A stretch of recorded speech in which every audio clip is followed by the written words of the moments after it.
everybody, welcome back to my channel. In today's video, we're going to be learning how to do a frappé in ballet. As we all know, ballet is in French, not English, so when we translate frappé into English, it can be translated into to strike. Frappé is something that is typically done at the bar, and it is a preparation for jumps in the center. In some techniques, you'll see that frappé is done with a flex of the foot, and you strike your foot on the floor and then you point it. So there's the flex and point of your foot. And that same thing happens in jumps. Now that's not in every single technique of ballet, but we're gonna learn both in this video, so let's get started. So as I stated before, there are two main types of frappés done in ballet. The first type that we're gonna go over today, which I personally think is a little bit harder, is one that can be found in the Cecchetti and the RAD method, as well as a few other mixed methods like the ABT curriculum. This is the one they do. So it's a little bit harder, and this is the one where we go from a flex foot into a pointed foot. So to start, we typically start frappés from a fifth position starting point. So our preparation for frappés would be 5, 6 with the arm, 7, and then on 8, we're going to tendre our foot out, 8, and then we bring in our foot to a flexed position right on the ankle bone at 1. And then we're going to, like the word says, as it's translated, to strike, we're going to strike the floor. You really want to strike the floor that you hear a sound, right? I mean, you don't want to like bang on the floor, but you want to strike the floor. And when you strike the floor, you're going to go out to a dégagé position, like so. Strike out. And then from there, we go back into the ankle bone. And then you can do this from the front, side, or back.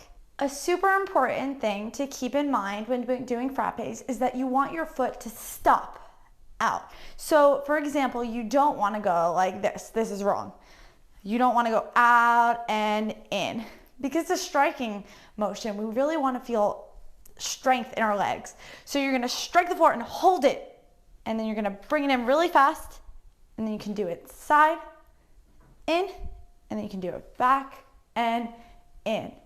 And of course, like in all ballet, our knees are facing side. So last time, let's just do it for good measure.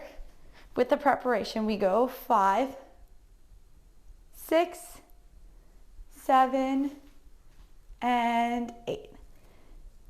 And 1, 2, and 3, 4. Notice how I'm stopping out there. 5, 6, and last time 7, and finish.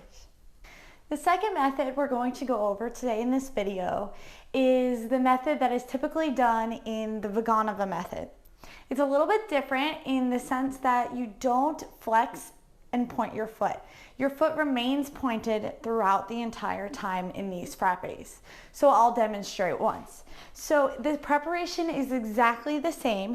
You want to stay in fifth position, and we go 5, 6, 7, 8. But here's where it changes. Now instead of going into a flex position on the ankle bone, we're going to go into a pointed position that's wrapping out around the foot, which is called sur le coup de pied. So from here, we're going to bring our foot here, and it kind of wraps around the leg, if you can see. It kind of does a wrapping motion, kind of like a snake around the bottom of your leg. So your foot makes kind of a wing instead of a sickle. So we're here, and we go to sur le coup de pied. Now this one is a lot easier because you don't need to strike the floor, which in my opinion makes it a million times less difficult. So we're here, and all you do for this method is you strike your foot out, and once again you need to hold it out there, and then you bring it back into the sur le coup de pied. So rather than going flex to point and in, we go point, point, in. And in this method, your foot shouldn't really touch the floor, which is what makes it so different.